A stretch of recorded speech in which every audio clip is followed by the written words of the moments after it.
Hello, welcome to Vinny making noise in the background. Welcome to jasonnewland.com. My name's Jason Newland. This is Let Me Bore You to Sleep Q&A Friday. Yes. And I've got a little bit of a different setup. Well, to start with, I'm filming it for some reason. Don't ask me why. I don't know why. I never know why. I never know why I do a lot of things, really. There's some background stuff. I was hoping to have so basically I've got the camera, I've got the window in front of me. So I've got natural light. Now, it just means the background's a little bit messy, a bit. And I'm warm. I ain't even got any lights on or nothing. Having the sun shining on my face probably does it, doesn't it? Yeah. So, what I'm going to do is... Oh, did I say only listen when you can safely close your eyes? Hopefully I did. I'm looking down here because that's where my laptop is, and this is where all the questions are, in case you wondered. So I hope you're well. Just to let you know, I mean, you probably already may be a member, but I got a Jason Newland's boring group on Facebook. Also got a YouTube channel at Jason Newland. That's it, really. I'm sure that takes longer normally. I do also have the website. So I had a few stuff going on with the website, changed things around. And what I've done is it's all been up. It's all back. I did do a recording yesterday, but I decided not to upload it because it, wasn't quite what I wanted it to be. And you may query that, thinking, well, you mean the ones that you actually upload are to your satisfaction? Oh, took Vinny out for a walk for an hour. We're out for an hour. It was nice, lovely. Went out early, about 7:30. Got back about 8:30. It's now 18 minutes past 10. Ooh, gas, lovely. So all the changes I did has all gone back to how it was. So the podcasts are back how they were. The website's back how it was. Everything's back to exactly how it was at the beginning of the week. Yeah, so that's it really. So if you haven't watched or listened or had any contact since the beginning of the week, then there'll be no change. No change. So what I'm going to do, I'm going to go through the recordings, the questions, individually. So today is Friday the 30th of May. How many days is there in this month? 31. Right, so next week, Tuesday. Okay, right. So 31, so it's the first on Sunday, 2025.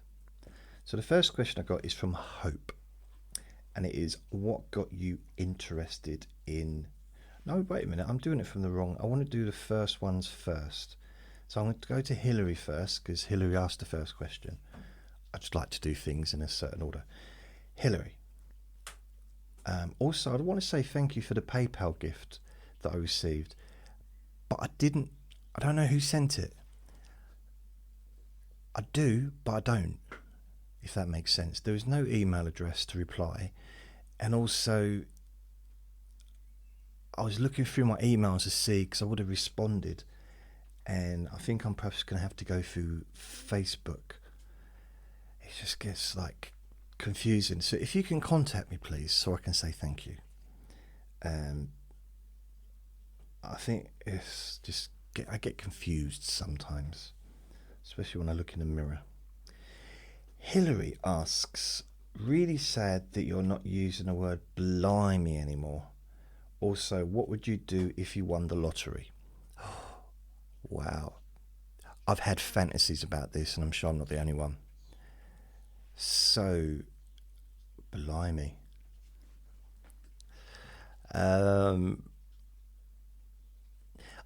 mean, it depends on how much I won. So I guess it's a fantasy, so I might as well win like huge amounts. I mean, 100 grand would be a huge amount to me. 1 million would be a huge amount. But, I'm thinking like, in order to do what I want to do, in order to share it. So the very first thing I would do is I'd probably just maybe give my dad a few quid. Maybe like get together. No, I thought, and this is something that I should have, there's kind of two beginnings to this. The first one is where I say, right, the money, never had money before. So that money's going to, see how red my face is?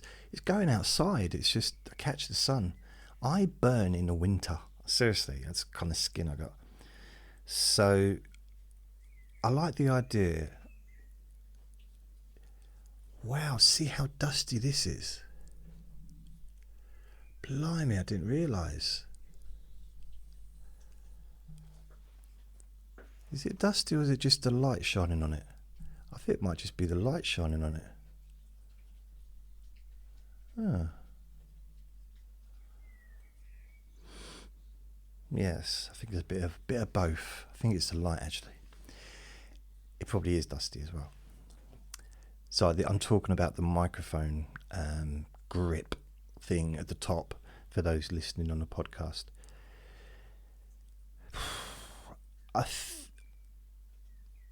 My fantasy is, first of all, to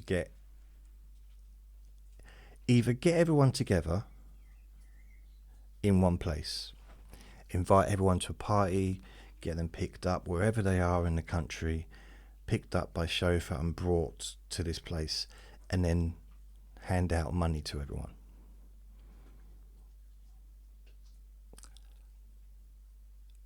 That's like a little fantasy. But I suppose there's another part of me who thinks, well,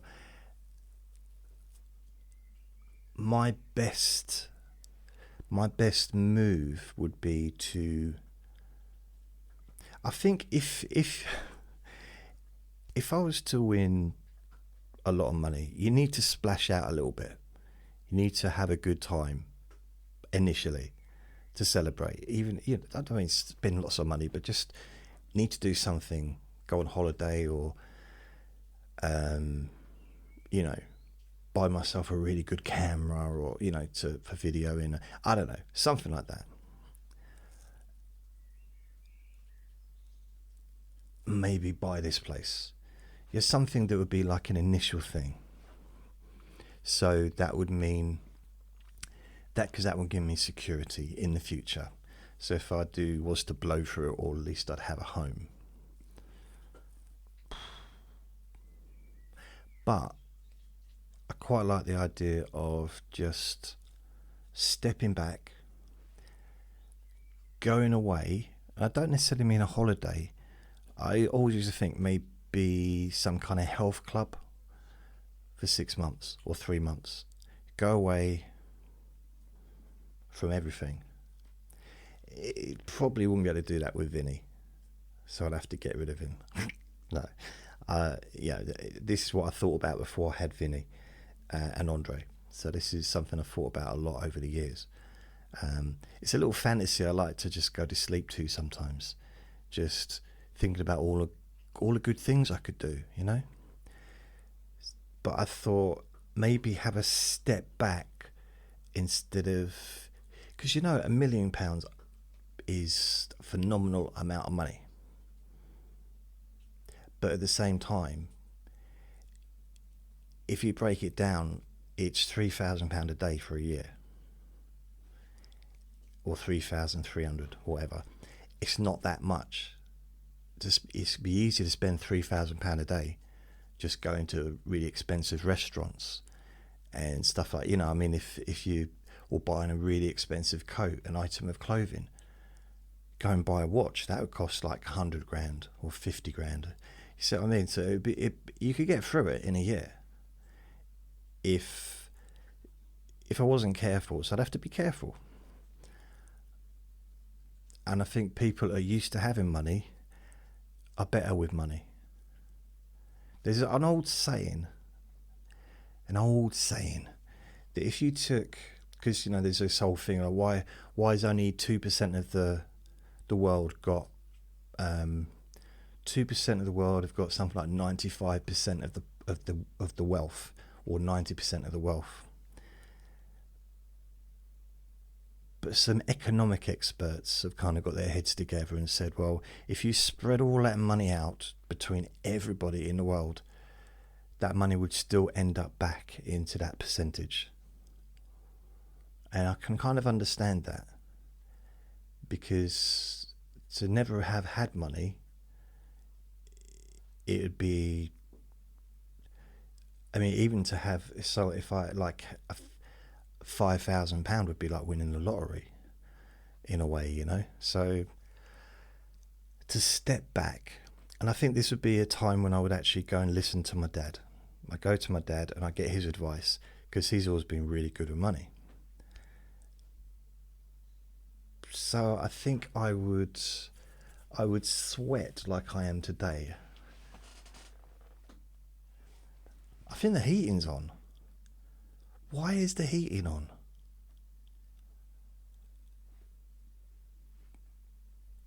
So it's gone off, but it's not. It's been on. That's why it's hot. Blimey. See? I'm going to try and say it throughout this recording. Blimey, blimey, blimey. I think, so I quite like the idea of going away. So maybe I couldn't go and leave Vinny on his own for any length of time, because you know, it's not fair on him. But I'd definitely do a couple of weeks away. I'd need a holiday. So I'd go away for a couple of weeks, pay someone to look after him here, to stay in my flat for that period of time. I don't know who, but someone that I trusted. Again, I don't know who I could trust to do that, but I'd find someone. And then go away for a couple of weeks just to think things over, just to figure out what I'm going to do next, to plan it, you know. Then I would go, I suppose the first people I would go and see would be my dad. I would try and get my dad to get everyone together, like immediate family. And then I'd speak to my dad first about the money, and I would give him, so if I won lots and lots, then I would give him a big amount. And I would the people I would give money to at the very beginning would be my brother. In fact, I would track down the other two brothers and give money to them as well. And so I'd give money to all three brothers, and then my stepbrother and stepsister, give them money. So that would be 6 people. So give money to my dad. I mean, that would be shared with his wife anyway, with my stepmom. So that's for the two of them. So that's six loads of money would be gone. I'd probably then also give money to my first stepmom via my little brother. So give him the money to give to her. And I would also give money to my step uncle, who I haven't seen since I was a teenager, but he was so lovely, so I would give him money, because I think he's, according to my brother, he's not doing so great, so I would, help him out. And then I would go and give money to both my aunties and my uncle. So I kind of work my way down, not down, but like go for the obvious people, even though I don't really have much contact with any of them, but still they're my relatives, so I give them money. Then, and I'm thinking it'd be cool if I had like millions and millions and millions, so give them like 50 grand each, because that's a substantial amount to actually potentially make a difference to their life. It might not, but I'm thinking it might, in the sense of they can at least go on holiday, go and tour the world, travel the world, go on a few holidays with that, I imagine. I don't know how much a holiday would be for a couple to go on holiday. I don't know. I've never gone on holiday as a couple. I've never done a cruise. Like, my dad likes cruises. My dad likes to cruise. So I don't know. They can be quite expensive, I know.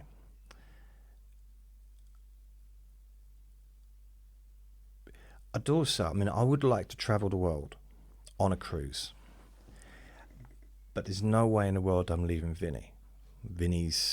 That won't happen while I've got Vinny, because that would be like a 6 month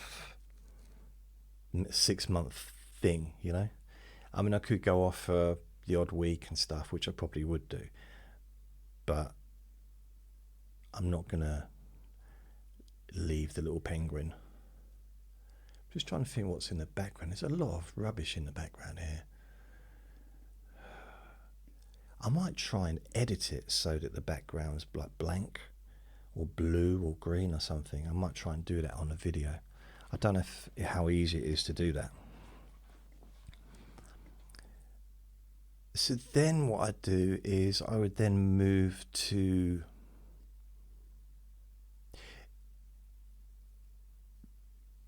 probably aim at cousins. Send money to the cousins that I've had contact with. Maybe even give money to cousins that I haven't seen since I was a kid. Just because they're family, just give them some money. So I've got probably 1, 2, 3, 4, 5, 6, 7, 8, 9, probably about 10 cousins. I have contact with one, but there's a couple that I haven't seen for years, but I was very, very close to them. So I'd give them money.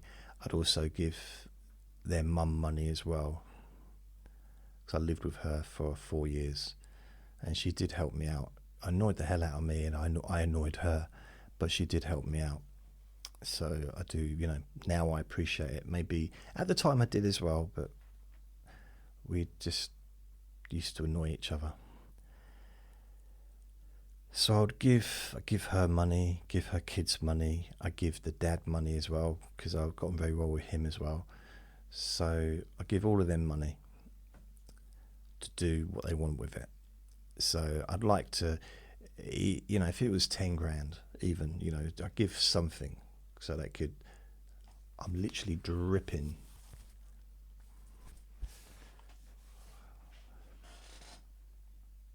The radiators aren't on. They're warm, but they're not on, if you know what I mean. I can't, if I got up and turned it off, it wouldn't click because it is turned off. But why did it come on? So that's one way of doing it. And then I would give money to friends. So I'd start with family first. Technically, friends, I would say, possibly is the beginning, because anyone that I see on a regular basis is in some ways closer than family, in a way. I mean, I have more conversations with dog walkers than I do with my own family. But more meaningful conversations as well sometimes. But that's just because no one lives near me, and, I don't go out. I don't travel very far. I'll get myself a chauffeur, and I'll buy myself a very expensive car. I don't know. I think I quite like the idea of having a taxi driver. So if there was someone that I knew that I liked to be my taxi driver and just drive me around if I needed to drive around.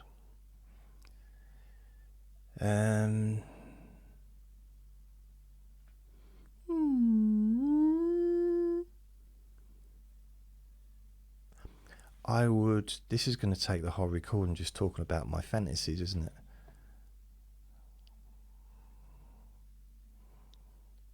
I think taking a step back would be very, very useful. Taking a step back and okay, go away for a couple of weeks. I'd have to tell someone. Who would I tell? If I won the lottery, who would I tell? Probably everybody, to be fair. I'd tell you first. I would. You're the first person I'd tell. Obviously have to let the other certain people know.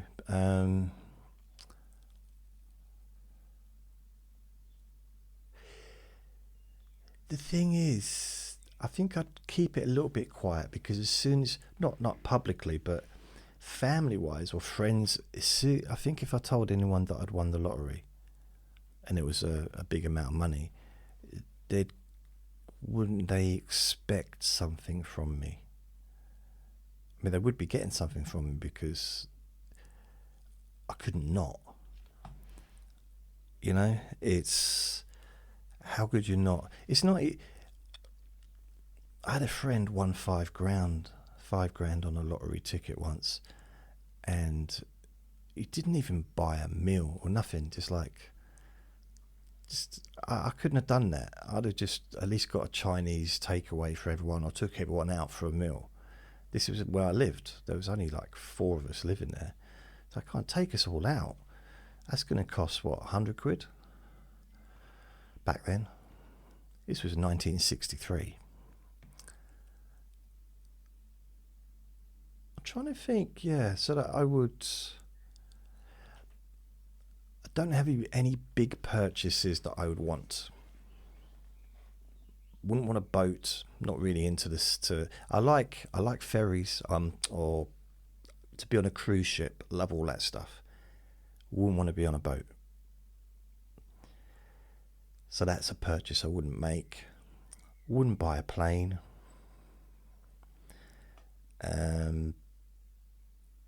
If I had a substantial amount of money, then I would start flying first class. I've never flown comfortably before, so that would be definitely something that I would do. What else?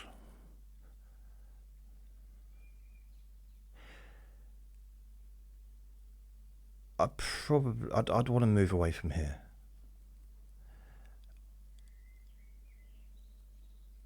I think I would buy this place, and then I just have it as my. It might sound bad, have it as a storage, or have it as I don't know. Maybe I wouldn't. Maybe I'd just move on, get myself a place,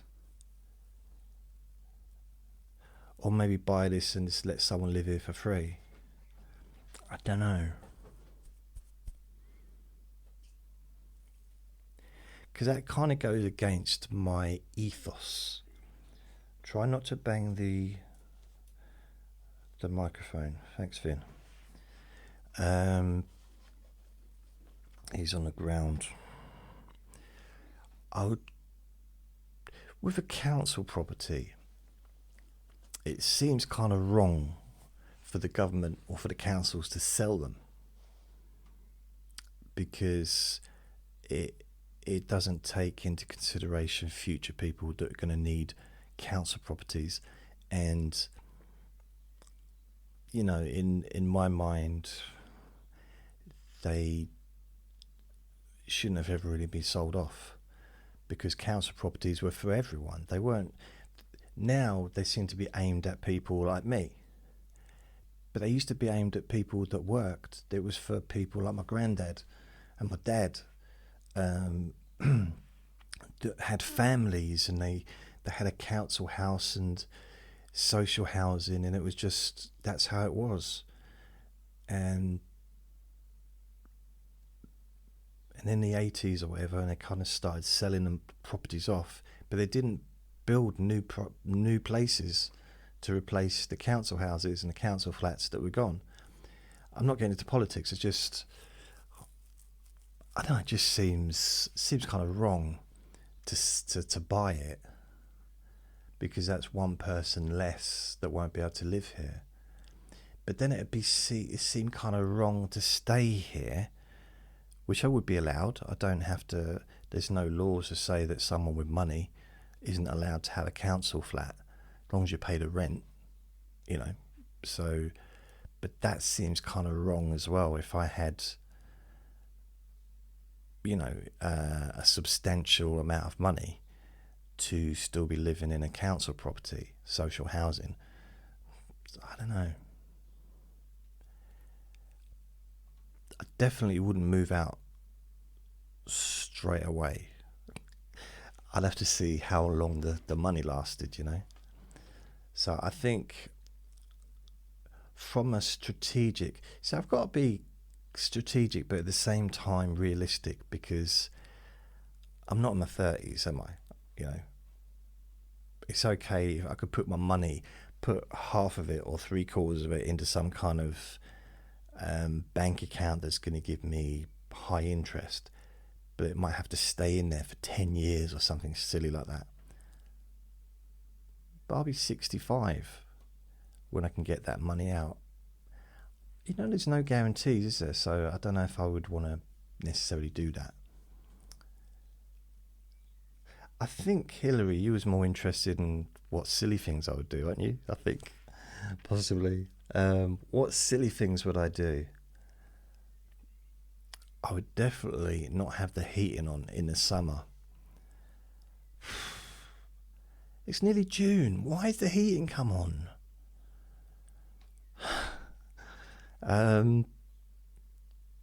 Mind you, it has been cold.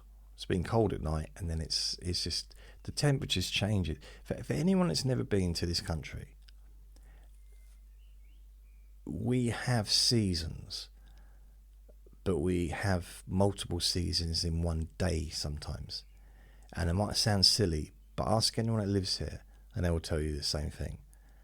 You know, it can feel like winter, summer, autumn, all in one day. It like changes.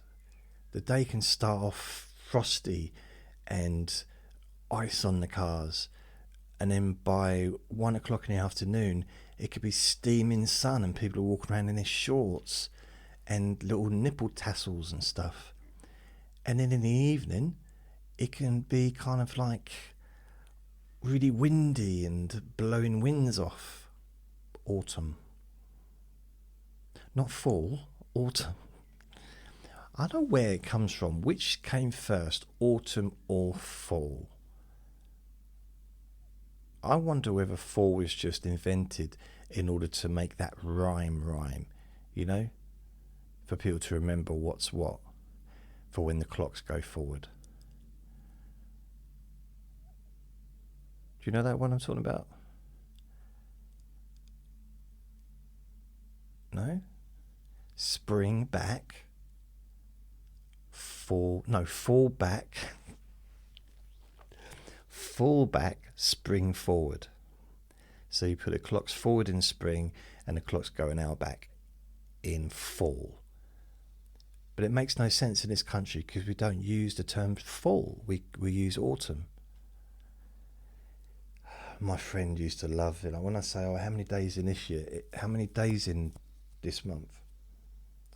Bearing in mind it's the 30th today, so all I'm asking is this the last day of the month, or is there one more day? You know what? He wouldn't just say, "Oh, there's one more day." No. April, May, and June, November, 40 days, 30 days in September, whatever that stupid rhyme is. I said, so how many days in this month? I just told you, January, February, in November. I'm not listening to you. Could you just tell me how many days are in them? And in the end, I just have to go on my phone and look. It's like I wasn't at school on that day. It's not in my head. I'm sorry. It's like when do you ever get someone that you're talking to, someone like and you say, "Oh, what's their name?" I forget their name, and they said it's Ian. The person's name's Ian. I don't know why you're telling me that. You're telling me like I'm supposed to remember. If I didn't know by now, why am I going to remember because you've said it? Like, I don't care what the name is. I don't know what the name is. When I say I don't know, I'm not asking what it is. I don't know. And I still don't know. But I told you it's Ian. I still don't know. I mean, I know now, but I won't know after this conversation's gone. Actually, after that conversation, I probably did remember it because I just said Ian. Because it was an annoying conversation. Yeah, there's some method in that one, isn't there? I suppose that makes sense. So, if I won the lottery, plastic surgery probably. I don't know. I wouldn't. I think I'd try and get myself a bit fitter, and maybe get some professional help with that. I get some professional therapy as well, because I'm not sure. I'm not sure how I would deal with being wealthy. But ultimately, I want to continue doing this. So this is the only thing that has any meaning to me. Which is weird, because some would argue this is a completely meaningless thing that I do. But for me, it's the only thing that gets me out of bed and gives me any kind of enthusiasm or interest. Like continuously. There's when boxing's on, there's a big fight, I'm interested in that, and when there's a chocolate bar in front of me about to go in my mouth, I'm interested in that. But I mean, like, continuous since 2006, making videos, making recordings, and going all the way back to 1997 or 98, when I first got involved in this whole thing. So I don't know. There's so many different things. I'd like to help as many people as I can, ultimately. And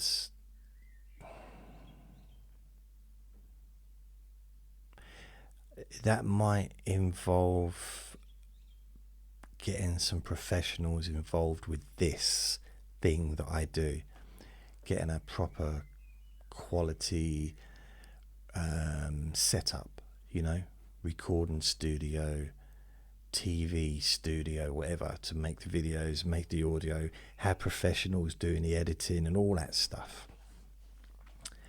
and maybe reach a larger audience and perhaps help more people be bored. Maybe. Yeah. I mean, I quite like the idea of right at the beginning when I said, have a party, get everyone together, get everyone that I've known, and this includes people that I'm not even friends with anymore. So I got a friend in Nottingham who doesn't like me anymore, but I do appreciate the friendship we had, 20, 30 years ago.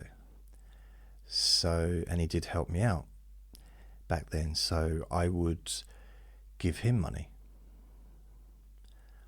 I would probably even try and contact a couple of ex-girlfriends and give them money.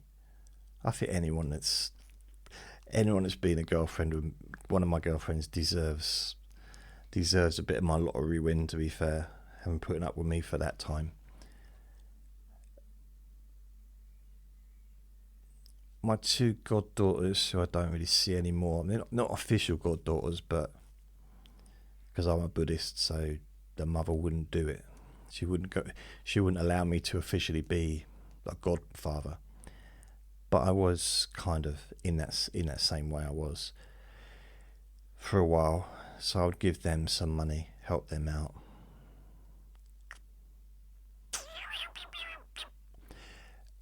And try and find people from the past and also help them out. So even like my best friend from school that I haven't seen since I was 18, 19, I'd give him money. In fact, there's a few that I would give money to. Even if it was, I don't have to see them, I just send them money. I get some kind of an accountancy firm to go and give them the cash and get them to sign for it and stuff and film it. I don't necessarily want to be there when it's done.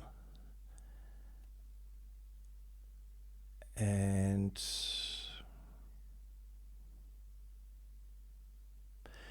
I would also get a private investigator, pay a private investigator, like a top one, to just do some research and look into my family history on my mother's side and start seeing whether I've got any brothers or sisters or anything like that, any family that's around, because that's half of my gene pool, isn't it? So that'd be interesting. I'd like to also get that person to find any social services information about me when I was in care. I'd like to see those notes. I'd like to see the records if they kept them. These are 70s, so I don't know if they'd still have them now.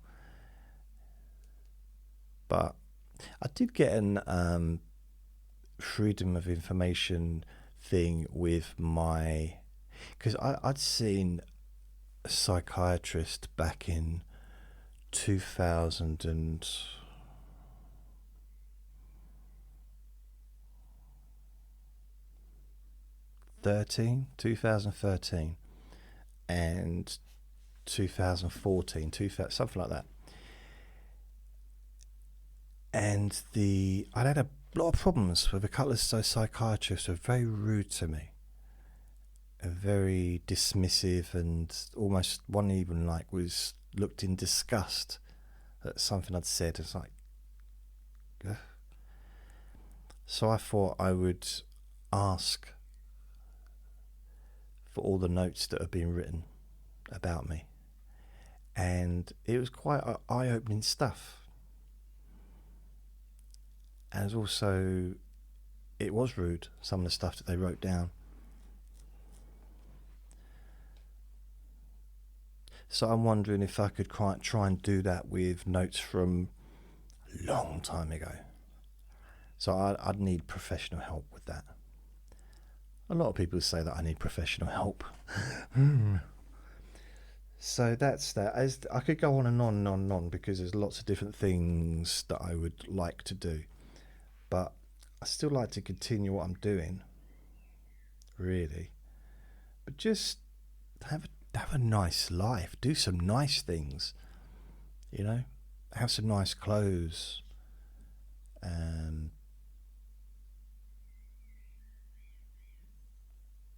don't know. hair transplant, maybe. I don't know, something like that. Michelle asks, when you aren't recording, do you have conversations with Vinny or just quiet? Yeah, I talk to him all the time. It's quieter than when I'm doing a recording. I mean, that's true. There's not a lot of. He does sleep quite a lot, but we do chat. I do talk to him as if he can understand. I don't know. I mean, he's asleep now, right to the left of me, fast asleep on the floor, which is weird that he chooses to sleep right next to me because there's this comfy sofa over there, and if you see on the just down there, there's a yellow. It was originally the throw for the settee, so that he could sit on that while I did a video, but it's really comfortable. It's on the floor. Can't believe how red I look. Can't even see my face. The light is. No, I can see my face, but it just looks one big, like a tomato. Yeah, I do talk to him. I quite like it when he turns his head like that. You know, that's when I know I've got his full attention. Another thing he does do is when I'm watching TV, he will sit up on his bum and look at me because he wants something, whether he wants a TREEEET or a WALK. But what he does is he sits there, stares at me, and I kind of try and move my feet or my elbow, my leg elbow, my knee up, so it blocks him, and he walks around the other way to stare at me. Doesn't make a sound. He just stares at me, and he can do it for hours. Seriously, he doesn't give up. He just stares. That's very weird. That's when I sort of say, what is it you want? What is it you want, darling? What is it you want? And I go through different things, and he's just like nodding his head from side to side, like one ear flapping. So yeah, I do talk to him. I don't know if he likes me talking to him. I don't know, but he doesn't like me leaving him. Doesn't like me leaving him on his own. That's for sure. The other day, I think it was yesterday, I had an Amazon package, and all I did was go to the front door. So I closed the living room door, went to the front door, opened the front door, got the package, brought it in. It was just some toothpaste, some deodorant. I can't remember what. Oh yeah, some dog food as well. So I put that. It's just 2 boxes. I put them on the floor, closed the front door, locked it, and went into the bathroom. I need to go to the toilet, and he starts like that. I was like, Vinny, I'm here. Vinny, I'm actually here. I'm in the bathroom. It's like almost like his ears had switched off, and he just decided that I'd left him, which I hadn't. Sometimes, right, and this is really, that's a bit silly, really. When I've got to take the rubbish downstairs, he'll start, and what I do is I talk to him all the way while I'm going downstairs. Vinny, I'm still here. And he's quiet, listening. Vinny, I'm still here. And it's like, I shouldn't have to do that. He's a baby, I guess. He's still a little baby. He'll always be a baby, won't he? He'll always be my baby. Karina, have you ever been to Ireland? And if so, did you like it? Yes and no. No, yeah, I have been to Ireland twice. I'm 48% Irish, you know. I am 48% Irish. Officially. I had my DNA test done. We may be related. I went to Ireland. Basically, I went to live, but it didn't really work out, so I came back after about 5 weeks. But I moved to Ireland in probably September 1994. A long time ago. And what happened is my best friend Andre, who Andre was named after, my little ferret was named after him. He was Irish, lived in Carlow, County Carlow. That's where his family came from. Now, his sister was living with another friend of mine, and Andre was living with them too. Then someone came onto the scene and really kind of shook things up, and Andre ended up getting sacked for something that he was kind of egged on to do. It was like it's a silly situation, but it was a health and safety issue, so they kind of probably had no choice. But he went downhill from there, and he moved in with this bloke that we worked with, and he was just drinking all the time, and it was just, he kind of went off the rails. His mum came to visit, stayed with his sister, and when she saw him, her little boy, I mean, he was 24 at the time, but when she saw what a mess he was, she said, "You're coming home with me." Like, no choice. She said, "That's it, you're coming home. You're not living like this." Because he was sleeping in a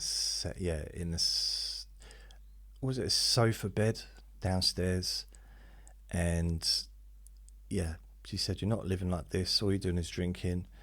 And so they were here for about 2 weeks. I mean, she wasn't holding his ear or anything, like, "Come on, you." But he just did what she said. And he didn't want to leave me, really. However sad or weird that might sound, but his mum invited me to go and stay there in Ireland. I didn't go at the same time as them because I don't know why. I can't remember exactly why, but I think I needed to sort a few things out first. And I was in a relationship as well.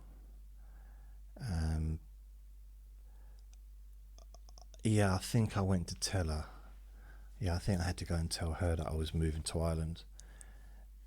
I was going to I did keep the relationship going, but there was absolutely no contact between us. So it wasn't really a relationship, I suppose. And it kind of sizzled out to nothing anyway, because we weren't anywhere near each other. So she did call me while I was in Ireland to tell me she'd met someone else. And, I was kind of like, "Who is this? Who is this?" She said, "I'm your girlfriend." I was like, "Oh yeah, I forgot we were dating." So it wasn't really a big deal. When I did move back, I visited and met him, and he was cool. Got on really well with him. It was one of those things. It had run its course, I guess. But I went to Ireland. I got the ferry there. Got a lift back in the back of a van. But it was one of those vans with no windows in the back, so I didn't see anything. I didn't know where I was going. I don't know why they blindfolded me. And to start with, we was in Carlow, but we weren't at his parents'. We was at his other sisters and her husband. So we both stayed there for that night. Then I went to his mum's house, or she might come and picked us up. So I met his dad and his mum for the first time. although his mum might have been there. No, I can't remember. But I think I met his dad for the first time. His dad, it was weird because his dad was very, very tough man. They were kind of the tough family of the town, the Dooleys at the time. And the weird thing about it is his dad, I think his dad thought I was quite funny. And also, because I wasn't intimidated by him, I'm just a huge, strong man. And I probably weighed about, 9.5 stone probably at the time. Maybe 10 stone, if that. It was a huge, honestly, big, strong man and tough guy in that. And he used to say things to me, probably expecting me to, I don't know, maybe be intimidated or whatever, and I just laughed at him. And because I think he just found that funny, that I didn't care. I wasn't bothered, which I wasn't. Just, I don't really get intimidated generally. Perhaps I should. But I got on quite well with him. We even went to the dogs because he used to train greyhounds, and we went to the dogs together. He took me. It was I've never been to anything like that before, and bearing in mind I couldn't understand only every fourth word he said because he was speaking so fast, but I still managed to do it. I still managed to, I don't know, adapt my ears, I guess. So we got on all right. I mean, he might have just been verbally abusing me the whole time and I just didn't realise it because I couldn't understand what he was saying. So here's me just laughing and he's thinking, you're crazy, what the hell are you? He's not scared of me, why? I don't know. But his mum was nice, his dad, I got on with his dad, his dar. And it's weird, I remember that house because it was it a bungalow? I think it was a bungalow. Either it was a bungalow or it wasn't. I only remember 3 rooms in the house. I don't remember the bathroom. Now, I was there for 5 weeks, so I must have gone to the toilet at some point. But I remember my room, and it was, I just picked my ear then, didn't I, in camera? I wonder what else I've done. Have I picked my nose? Probably as well. Sorry. Oh well.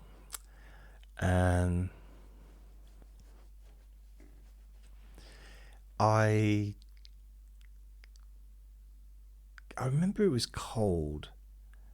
I mean, it was September, but September's not normally cold, really. But over there it was cold, and lots of blankets, but very quiet. Where they lived is literally in the countryside. I mean, I live in the countryside now, but they lived in the countryside. I mean, it's like as countryside as you can get. Across the road, country. Just trees everywhere. So you could hear frogs farting, it was that kind of thing. And so quiet. And having lived in London for quite a long time at that point, it was the first time really that I'd ever had a quiet night. A bit like now, it's not normally this quiet, but it's quiet today for some reason. And I'm making the best of that opportunity to do a recording. I remember the kitchen, because quite a big kitchen, and there was a table, and they would eat. They'd have breakfast. I think it was a cooked breakfast. Then they'd have lunch. Then they'd have dinner. like evening meal. Then they'd have supper. I think the lunchtime I'd get my own stuff because I'd be gone, I'd be out of the house. But there'd be supper before going to bed, like an hour or so before going to bed. Never done that before. I might have a packet of crisps or some biscuits, but I'd never have food. And I probably put on a little bit of weight when I was out there. And then I remember the living room, because they had a nice living room.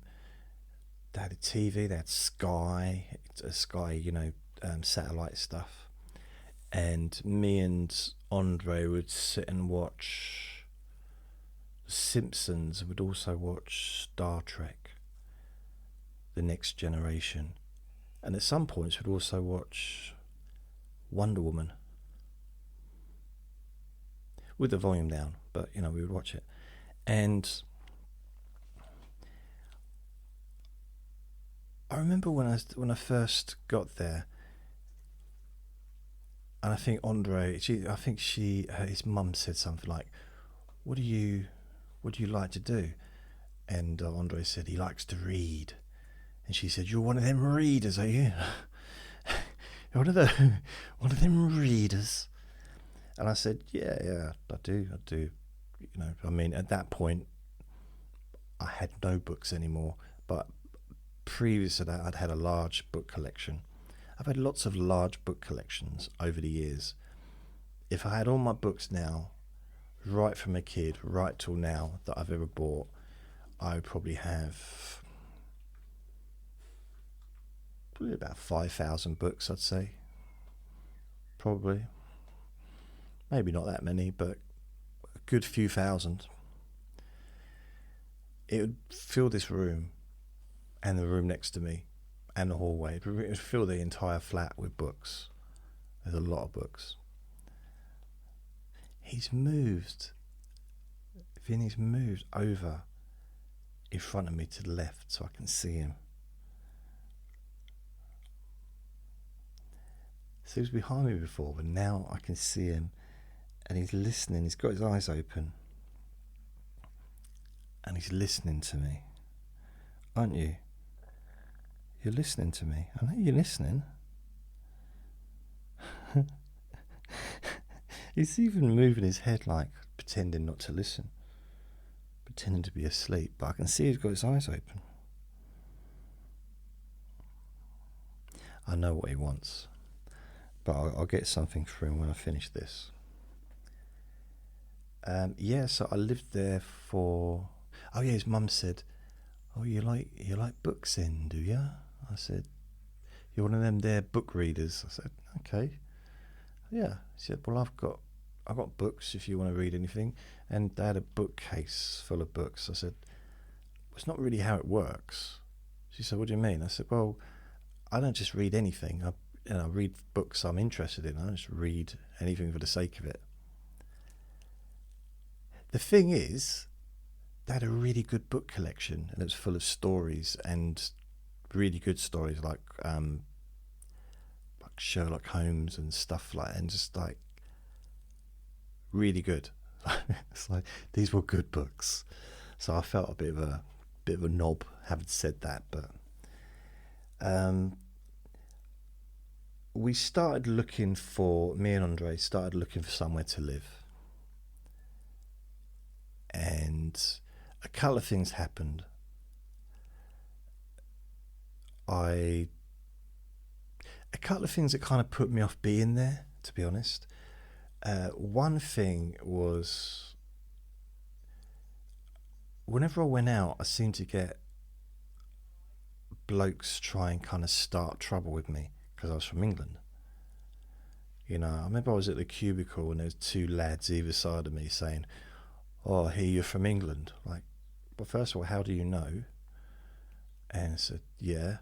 "Oh, England's crap." I said, "Yeah, I know. That's why I moved out of there. That's why I moved away." They didn't know what to say because I agreed with them. But I don't know, didn't really sit very well with me. And there was one time when there was literally a street fight with everybody fighting over nothing. And I'm just standing there looking, and no one's touching me, no one's coming near me. It's so weird. Everyone's so nice during the day in that town. So, like, so what? So, like, that's just our way of saying hello. Okay. So, everyone nice. And then they go, this is what it seemed like at the time. Obviously it's not everywhere is the same, and it's maybe not the same now. But then they go out on a Saturday night and kind of air their grievances, kind of, sort it out. It seemed to be that's what happened, and it seemed to be quite a regular thing in that place at that time. And then the next day, everyone was fine again. But few of them would have black eyes and stuff, saying so to each other. So I don't know. I found that a bit strange. It's not what I was used to, not what I had sort of really. I'd not experienced that before. Another thing is I kind of fell for Andre's cousin, not Jason, but Michelle. Was it Michelle? Oh my goodness, blimey! I don't know. I know he had a cousin called Jason because he was the size of a house. He was only young. I think he was like 19. And, well, I was young as well, wasn't I? And maybe he was 17, 18. So I'm in this coffee shop in town. And, I mean, literally, the sun went out. The sun wasn't... Because the sun was shining in through the doorway. And I looked back, and he was there, and he took up the entire doorway. He was that big. I mean, he was tall, and, I mean, he was just a huge man. Slim as well, but just big, and his sister kind of got to know, because we hung around with them a little bit, and he had a couple of other cousins as well that we would hang around with. And because he grew up with them all, and then he went to England and didn't see them for a while. I liked his sister. His cousin, my friend's cousin. I liked his cousin, and we kind of used to spend some time together when we were out drinking, and she'd be talking to me, sitting next to me and stuff. But I never had the courage to kind of ask her out. I didn't know if she would or not, and I don't know. Anyway, I think that same night as the big thing that happened, the big punch up, whatever, I saw her in the street kissing some bloke, and that was kind of that was it. I thought, no, I'm getting out of here. Just yeah, I don't know. It was my tipping point for leaving. A couple of things happened previous to that. I was looking for a job. First of all, I overheard his mum talking on the phone to his sister, the one in England. This is pretty much what I heard her say. He seems to think he can live here forever. In a different accent. He seems to think he can live here forever. Now, I know she wasn't talking about Andre, because she'd have had Andre living there forever. She definitely would, her little boy. So she wasn't talking about her husband either. And it wasn't about any of the greyhounds, so I'm pretty sure it was me. Could have been about the budgie, the chance, but probably about me. There's an old saying, don't ever eavesdrop, because you'll never hear anything nice about yourself. So yeah, maybe that was there's some truth in that one on that occasion. So that happened as well, just prior to me, seeing my friend's cousin kissing. And I think a couple of days before that, I'd gone to look to get a job, and because I'd worked in a meat storage place, his mum said, "Oh, try this place." So I went along, got an interview. It was an abattoir.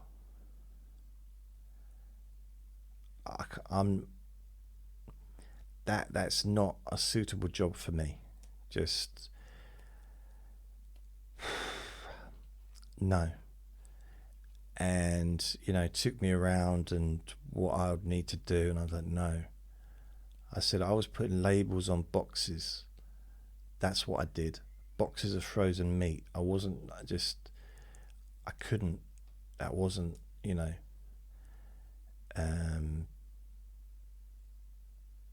I know people do it, and it wasn't not my thing. So it's getting a little bit harder. Like, it's not a lot of opportunities. The other place was dry cleaners, big dry cleaners, and that didn't seem. I just saw this bird. Looks like a peregrine falcon or something. So this dry cleaners was not ideal either. There didn't seem to be anything that was really suitable for me at the time. And then I went and had a look at a place that I was going to move into with Andre, because we were looking, not actively looking around, but that was before I heard. I didn't realise his mum wanted me out of there, and that's when I thought, okay, you want me out, I'll get out, and I left that day. Phoned up, got a ferry booked, and I said, right, I'm going, see ya. Andre was very upset. Everyone else was cheering. I think the whole town was like celebrating, but Andre was upset, and he didn't really forgive me for leaving, to be honest. So I came back. I also got food poisoning. I had a bad beer, and I was ill, and yeah, whatever it was, I was ill for quite a while. And I came back. I regretted it. I regretted sort of leaving, not giving it more of a go. And then I went and visited again, probably about March time, maybe April the next year, maybe May, April. It was just before the Eurovision Song Contest, and that was recently, so it's now the end of May. So maybe it was in May. Went and visited it, stayed with, at this point, my other friend was living there. So I stayed with him and Andre. They were all living together. So I stayed with him. So Andre, his sister, and my other friend. At this point, Andre was just. If he was off the rails when he was in London, this is nothing compared to by the time I'd left. He was just drinking a lot. But at one point it was quite weird because we were all out. He got a little bit handsy with me, and he pushed me against the wall, sort of saying, "You are my best friend." And the people were trying to intervene, and I said, "No, leave it, it's fine." And we just had a little chat. So he hadn't really forgiven me for leaving him, but it wasn't, it didn't turn nasty or anything, and he still said goodbye to me when I left and hugged me and that. But yeah, it was I don't know. So I don't know, would it have been right to stay there? Hard to tell. I mean, it is a beautiful country. It's just, I don't know, just at the time, I would have been, if I'd have had a bit of money, had my own place, had a bit of space, bit of time to figure out what I was going to be able to do, it might have been, I mean, I possibly would have ended up getting married, having kids, have a normal life, much more normal than I've had. Maybe, or I might have gone down a different route. So, down the drinking route, and I kind of did a bit anyway in my 30s, but that wasn't socially. That was in private. So yeah, I think Ireland is a beautiful country, and I'd like to go back. I do have 2 friends that live in Ireland. I would like to visit.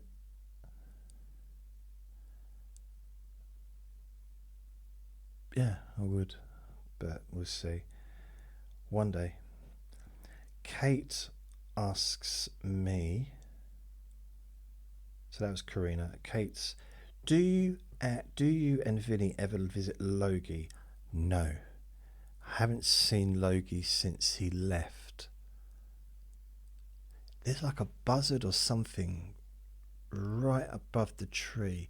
Keeps coming into the little area of sky that I could see, but I think it's a buzzard, or it's a peregrine falcon, or it's not a golden eagle, but it's something right up there, and it's kind of this hovering, very beautiful. No, I don't see Logie. Vinny hasn't. Neither of us have seen Logie since he left. But he's doing well. I've heard things, and it seems to be fine. He's living in a family. He escaped from where he was living. He was an escape artist, and he ended up back in the hostel. But he's managed to got a new family, and they I'm sure he's very happy. He loves being around people, and yeah. So it's all kind of ended up.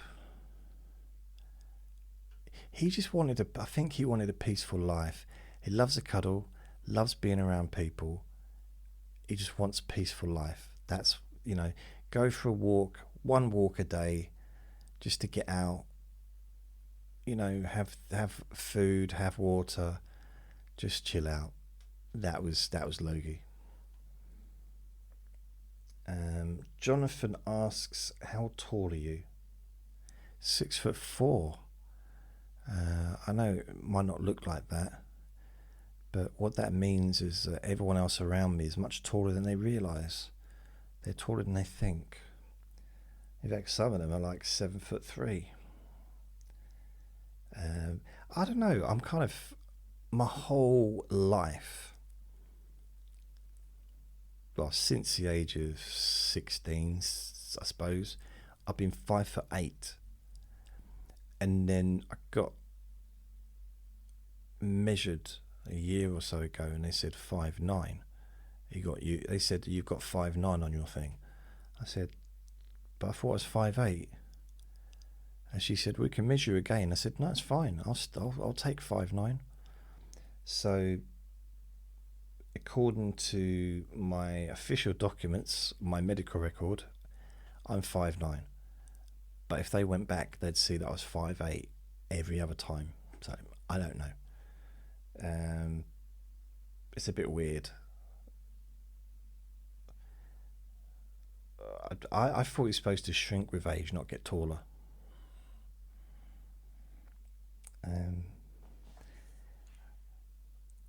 What else? Ali asks me, do you have any recommendations or advice to someone who's wanting to start their own podcast? Don't do it. No. Also, I see you have a lot of questions already, so totally don't mind you skipping this one. Oh, no, it's fine. I'll answer this one, Ali. I've got practical recommendations or whatever. I mean,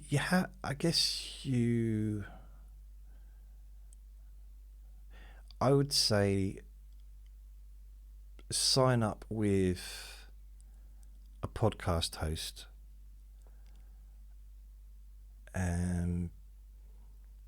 You can use free stuff, but it's worth paying even like a £10 a month podcast fee to have one.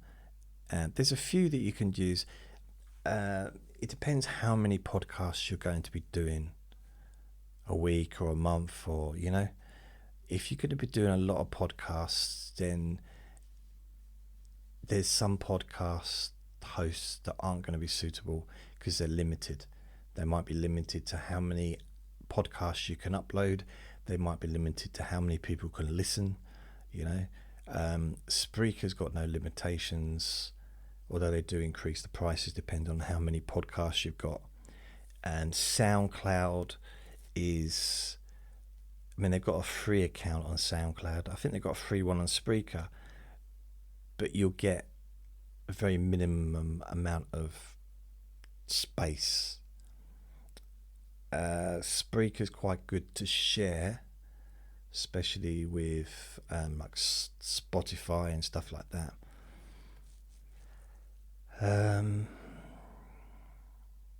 Have a subject, have something you're interested in doing, something that you're not going to get bored of, which is weird considering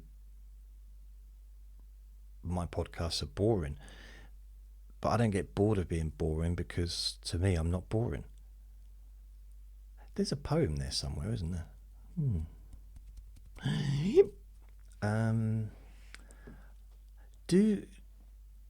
Do something that you're going to be doing for fun,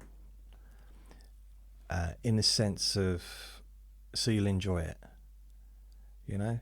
I mean, I like doing the Let Me Bore Your Pain Away.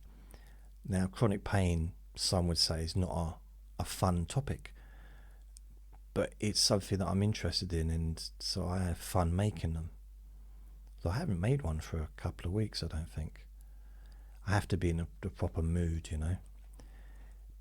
So do something that you're going to enjoy. That would be my advice. I don't know if you're looking for practical suggestions. Find a decent podcast host. There's lots of ways of making images as well.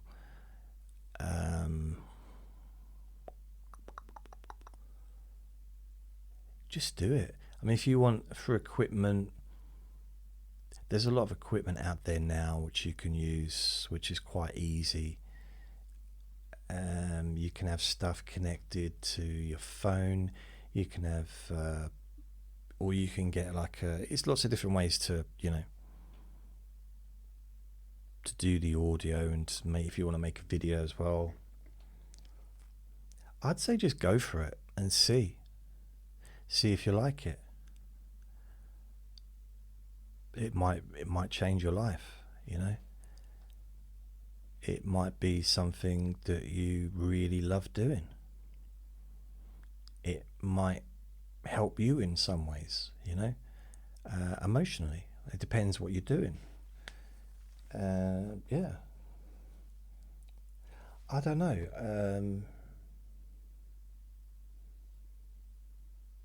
Just thinking advice if someone wanted to start their own podcast. It's weird. I can't remember what it was like, because for me, I didn't start a podcast because podcasting wasn't really a thing when I started. It was, for me, because I was uploading audio recordings and videos onto MySpace, so I wasn't doing podcasting. YouTube wasn't a thing at that time. Facebook wasn't a thing, well, at least it wasn't popular at that time, because Facebook basically closed MySpace down, really. But I was with MySpace, so I was uploading audios, hypnosis audios and hypnosis videos. And then YouTube came along and I started putting my videos on YouTube as well as MySpace. Because with MySpace, you could upload the stuff, so they stored it. And then I started using a free podcast host, or whatever I think it was called, free podcast host, in probably 2007, maybe 2006, maybe it was. But so I started using podcasts. I started using lots of different podcasts, but that was the main one I used. And so I guess I didn't start out as a podcast. All I did was just, podcasts were just another way for me to present the audio. I don't know if that makes sense. It's kind of, I used it as I was already making videos before YouTube came out. Before YouTube was a thing, I was making videos already. So I was already making, it's weird because when I uploaded my videos to YouTube, I didn't know that anybody else made videos on YouTube. But there were other people. I wasn't the only one. So I started YouTube 2007, and there was other people doing it. So it's weird that like people had the same kind of idea at the same time. But there's only a handful of us. Really, it was only a real small amount. And anyone listening or watching this from that time who used to follow my videos, you'll know what I'm saying is true. You will know. I don't know why I'm doing that for. So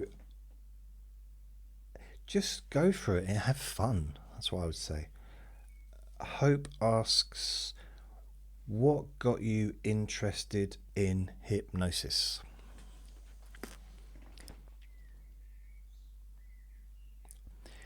It was a couple of things to start with.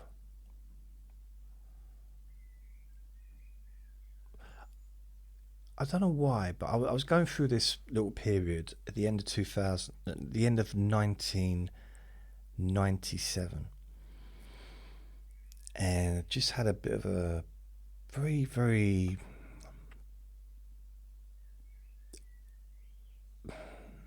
problematic period in my life. Lost my job, lost my girlfriend, pretty much had to move, had no, everything kind of went, and then there was a family thing, really big family thing happened, and I was lost, so lost at that time. And the only thing I was writing, so I was writing down how I felt and stuff. So that kind of helped. And then I started listening to audiobooks, self-help audiobooks, reading self-help books to try and help me get through that period. So when I was going and buying these audiobooks and looking at these self-help books, I started noticing hypnosis books. And for me, it was kind of like very spelly, very kind of magic-y, like a script almost seemed a little bit like a magic spell. And so I was looking at these books thinking, I didn't know you could learn this. I don't know how I thought hypnotists became hypnotists if they didn't learn. But I just thought, it just grabbed my slight interest. And I'd never ever had an interest before outside of just watching it on TV in the early 90s. And I thought, I don't know why. And there was these two particular books, and I used to look at them. One was an introduction to hypnosis. Another one was hypnosis for beginners or something. So it was two. One was green, one was, I think it was orange.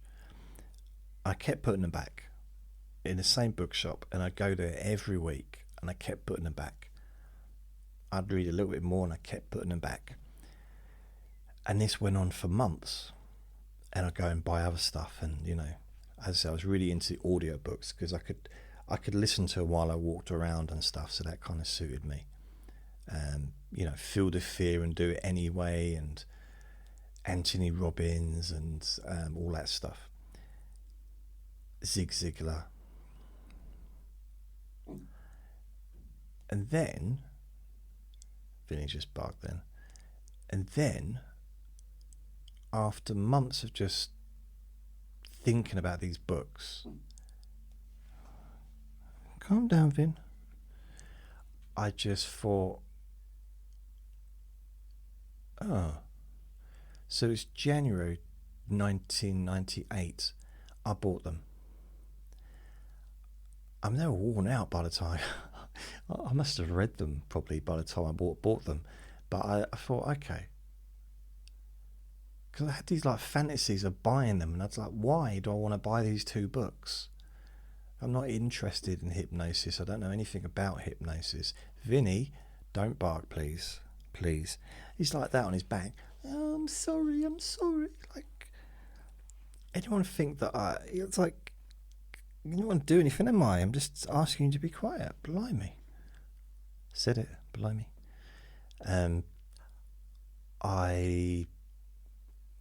don't know why. I just felt I needed to buy these books. Bought them, read them. Didn't read them straight away. Now, I can't really express how much I love books. I still love books. I mean, I've only got a small book collection now, but most of those books are hypnosis books. I love books. I don't know what it is. I don't know why. I love them. I think my probably ideal job would have been working in a bookshop. That's probably what I should have done as a younger man. That probably I should, shoulda, woulda. Ideally, and I don't know why I didn't even think about it, bearing in mind how much I've always loved books since being a small child, since I kind of taught myself to read. I taught myself. I did also go to school, but I had this one book. I still can't find it. It's on there somewhere. It's a Jackanory book. And I read it over and over and over and over and over again. And it's the only thing that I was ever, I'm not saying any good at, but competent at, that I could do. That I could actually say, yeah, I can read. I don't understand all the words I read. I still don't understand all the words I read. But I do check what they are. And you can tell from the meaning, from the structure of the sentence or the paragraph, what the word means, providing the person that's writing that paragraph knows what the word means. They might put a wrong word in. But, yeah. So I got these books home.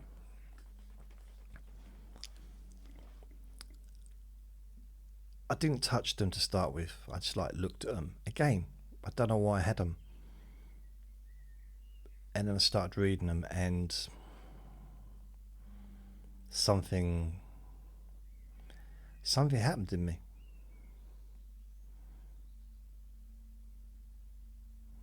So I don't know what it was. Just maybe I kind of felt, well, the way I talk kind of matches what I would I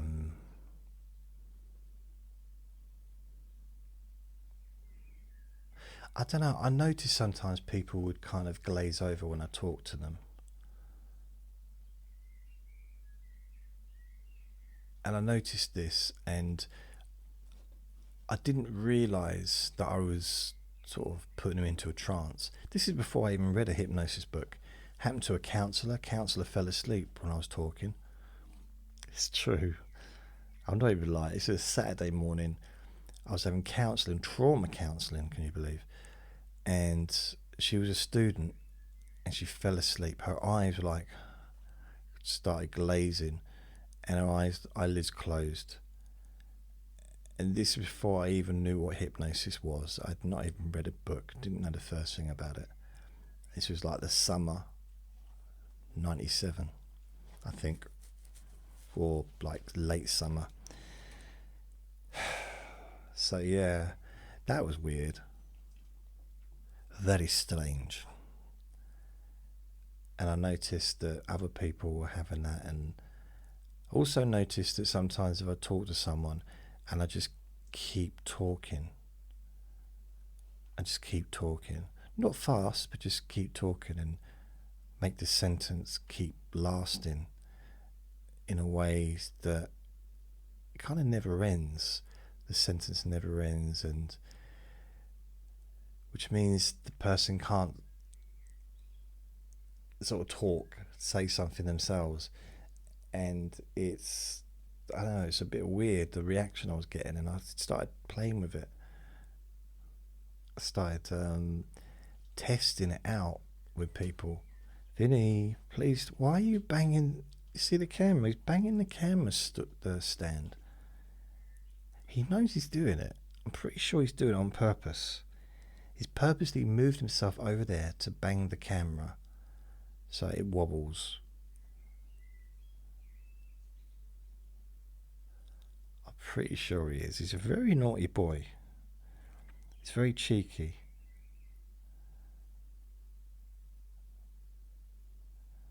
He is. But yeah, that's kind of how I got into it. Just, I found it interesting, and the most thing that I found most interesting of all was the pain relief. Out of anything, that was a thing. Nothing else really grabbed me the way that that did. The idea to be able to take away someone's pain. I mean, wow. What could be better than that? And Vinny's just done the biggest fart.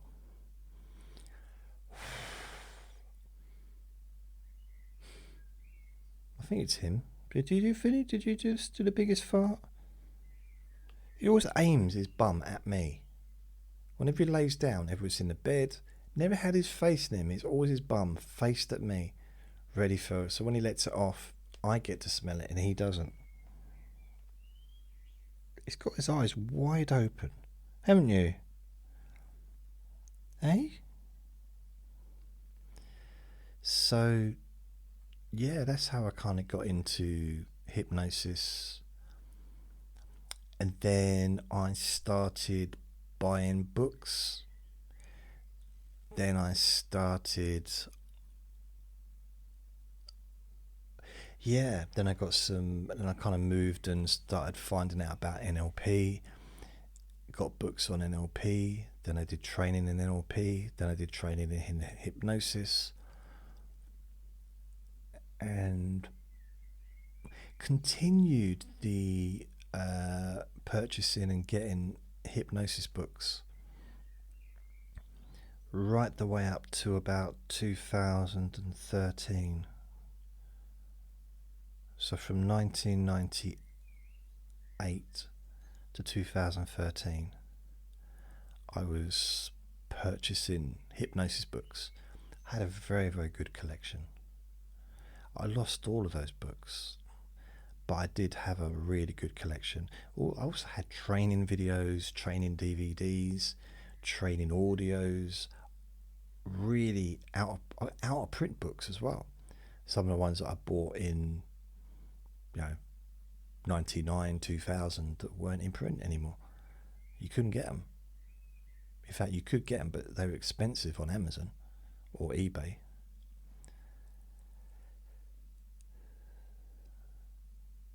But I think for me, I like just studying it. I like the idea of being good at it, but without testing. So during 99, 2000, 2001, 2002, 2003, 2004, 2005, doing trainings, I was buying and reading lots of books, even making recordings for myself. I did a little bit of relaxation stuff for some friends, some pain relief for my nan, but outside of that I didn't ever test it with the public. And it's only 2006 when I started doing that. I was kind of pushed into it by a friend who called my bluff. But I've talked about that in the past, and it was just, I didn't want to do it. I was quite happy just to read the books and kind of fantasize that maybe I could be good at it rather than actually do anything.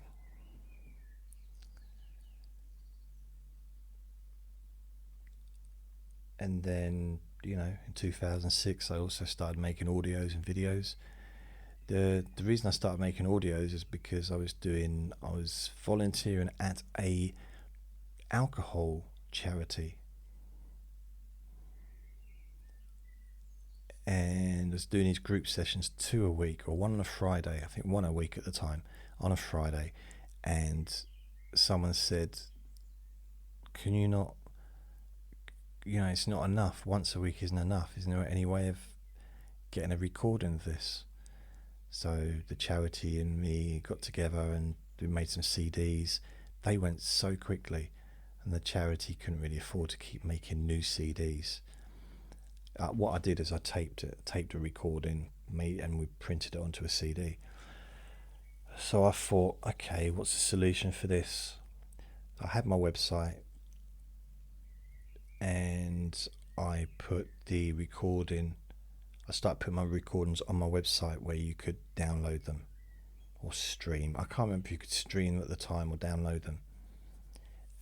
And then I discovered MySpace. So I started uploading the audios to MySpace from the live sessions. So I started recording the live sessions every time I did one. These live group sessions. And I was doing it also at a drug rehab centre as well. A few months later. Until the end of until the end of 2007. Yeah, that's it. And I started making videos. I thought, well, I'm doing the audios to MySpace. I can do videos, so I try that. Use the webcam from the laptop. Terrible picture. And not that this one's much better. Blimey, look at me. Look at my eyes. They look so blue next to the red of my face. I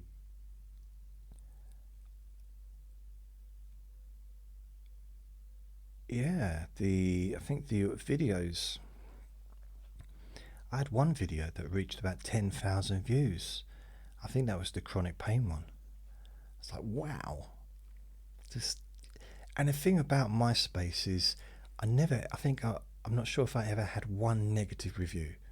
People were so supportive on MySpace.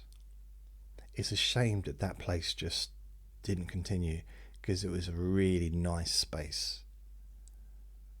Really was. It's kind of like MySpace, really. No, it was a nice place. And then Facebook came along, YouTube came along. So YouTube took all the videos. YouTube was the place for the videos to be.